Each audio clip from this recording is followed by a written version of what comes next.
لڑکیوں اور نوجوانوں کی زندگیوں کا مسئلہ بن چکا ہے، اور وہ ہے جہیز۔ جہیز ایک ایسی ظالمانہ رسم و روایت جس نے ہمارے گھروں کی خوشیاں، بیٹیوں کے خوف اور نوجوانوں کا مستقبل سب کچھ داؤ پر لگا دیا ہے۔ حضرات سامعین، کہا جاتا ہے کہ بیٹی رحمت ہے، مگر افسوس اسی رحمت کو جہیز جیسے بوجھ کی وجہ سے گھر کی دہلیز پر کھڑا رکھ دیا جاتا ہے۔ آج بھی کتنی بیٹیاں صرف اس لیے بیاہی نہیں جاتی کہ ان کے والدین کے پاس اچھا خاصا جہیز دینے کی استطاعت نہیں۔ کیا یہ انصاف ہے؟ کیا اسلام کی تعلیم ہے؟ کیا یہ انسانیت ہے؟ نہیں، ہرگز نہیں، بلکہ اسلام نے تو شادی کو آسان کیا، مگر ہم نے اسے جہیز کے وزن سے کتنی بیٹیوں کے لیے مشکل بنا دیا ہے۔ معزز حاضرین، جہیز کی وجہ سے کتنی لڑکیاں ڈپریشن، شرمندگی اور احساس کم تری کا شکار ہو جاتی ہیں۔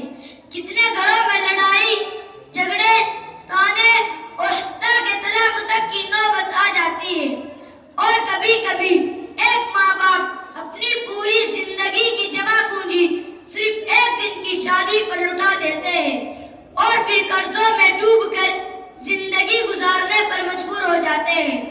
یہ رویہ صرف غلط نہیں بلکہ ناانصافی ہے، بے دینی اور معاشرتی جرم ہے۔ اسلام میں جہیز کی کوئی شرط نہیں۔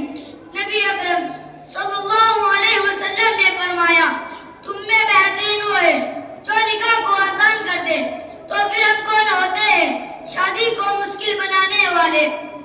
اگر ہم واقعی سنت نبوی صلی اللہ علیہ وسلم سے محبت کرتے ہیں تو ہمیں وہی طریقہ اپنانا ہوگا جو رسول اللہ صلی اللہ علیہ وسلم نے دکھایا ہے۔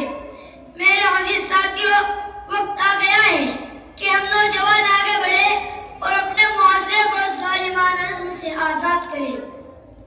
آئیے ہم سماعت کریں کہ ہم اپنی شادی میں جہیز کا مطالبہ نہیں کریں گے۔ ہم معاشرے میں یہ پیغام دیں گے کہ عزت جہیز سے نہیں بلکہ کردار سے ہوتی ہے۔